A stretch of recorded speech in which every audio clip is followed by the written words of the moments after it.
मी सचिन मोरे, वसई शहर संघटक, महाराष्ट्र नवनिर्माण सेना।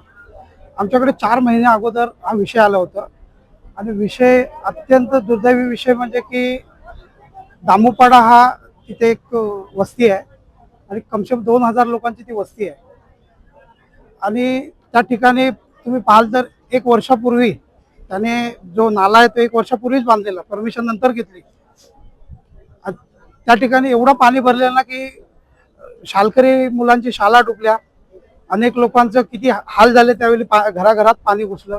अशा परिस्थितीत मग आमच्याकडे तो विषय आल्यानंतर आम्ही तो महानगरपालिकेशी 4 महिने आम्ही फॉलोअप घेतोय। आमचे साहेब ते निलेश म्हात्रे, गेंड्याच्या कातडीचे म्हणावं लागेल त्यांना, कारण त्यांना काही फरक पडत नाही। वारंवार पत्रव्यवहार करतोय आम्ही आम्ही 2 वेळा आंदोलनाचा आम्हाला लेटर दिला, परंतु आम्हाला तात्पुरतं आम्हाला ते स्थगिती देतात की आम्ही 4 दिवसांनी आम्ही कारवाई करू, आश्वासन देतात आम्ही कारवाई करू, परंतु कोणत्याही प्रकारची कारवाई तिथे होत नाही। जागेवरती जेसीबी पर्यंत पोहोचतो, परत त्यांचं काय बोलणं होतं, परत ते रद्द करण्यात येतो। अशा परिस्थितीमध्ये आता आम्ही लास्ट आमचं हे आहे की आमरण उपोषण करायचं जोपर्यंत आमच्या मागण्या पुऱ्या होत नाही। निलेश म्हात्रे हे गेंड्याच्या कातडीचे बनलेले आहेत मला वाटते, कारण असे बरेचसे लोकांचे विषय आहेत तिकडे कानाडोला करतात। त्यासाठी आज आम्ही इथे आमरण उपोषण करणार आहे तोपर्यंत आमच्या मागण्या पूर्ण नाही। जय महाराष्ट्र। मी जॉन देवराज शंकरबार, वसई उपशहर अध्यक्ष। आमचं सातिवली गावात सर्वे नंबर 46-2 या भूखंडावर एका भूमाफियाने अवैधरित्या नैसर्गिक नाला अनधिकृत बांधकाम करून अडवलेला आहे। लोकांचा येण्या जाण्याचा रस्ता अडवलेला आहे। तर त्या अनुषंगाने आम्ही गेल्या 4-5 महिन्यापासून शासनाला पत्रव्यवहार करतोय। पत्रव्यवहार करत असताना तहसीलदार साहेबांचे आदेश निघाले की त्या बांधकामावर कारवाई करावी म्हणून, आणि स्वतः महानगरपालिका मुख्यालयाचे आदेश आहेत आयुक्तांना की ते अनधिकृत बांधकाम तात्काळ निष्कासित करा। पण आयुक्त काय त्या ठिकाणी नजरअंदाज करून कानाडोला करून त्या ठिकाणी पोचतात पण कारवाई करत नाही।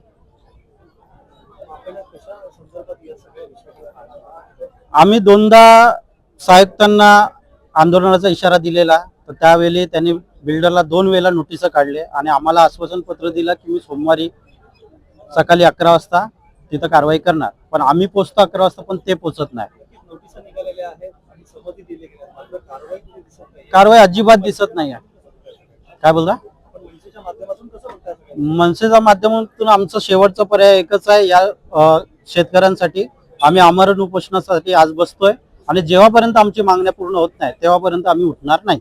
सर, माझं नाव विशाल अजित आलन आहे।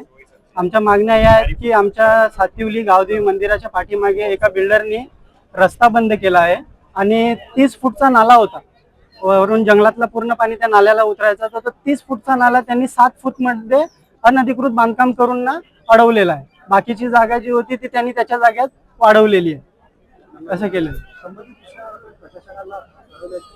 प्रशासनाला आम्ही 4 महिन्यापासून आम्ही पत्रव्यवहार करतो, तर 4 महिन्यापासून पत्रव्यवहार करून करून सर्व ते लोक हेच बोलतात की येतो आम्ही कारवाई करतो, येतात कारवाई करायला येतात, जेसीबी घेऊन येतात, पण कारवाई काहीही करत नाही।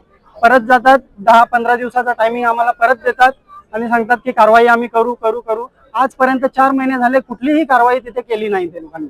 एकीकडे वसई विरार महानगरपालिका नाल्यावर कोट्यावधी रुपये खर्च करून असताना, एक मोठं बजेट असताना कुठेतरी वसई पूर्वेच्या सातिवली या परिसरात भूमाफियाकडून नाले बुजवले जातात, त्याला जी रुंदी आहे ती अरुंद केली जाते आणि जागा मालक या जागेत न येण्यासाठी रास्ता रोखला जातो। पत्रव्यवहार 7 महिन्यापासून सुरू असताना प्रशासनामार्फत कुठलाच न्याय व्यवस्था त्यांच्या मदतीत येत नाही, म्हणून मनसेने पुढाकार घेऊन या संबंधित विषयावर जे आयुक्त आहेत यांची भेट घेण्याची सूचना दिलेली आहे।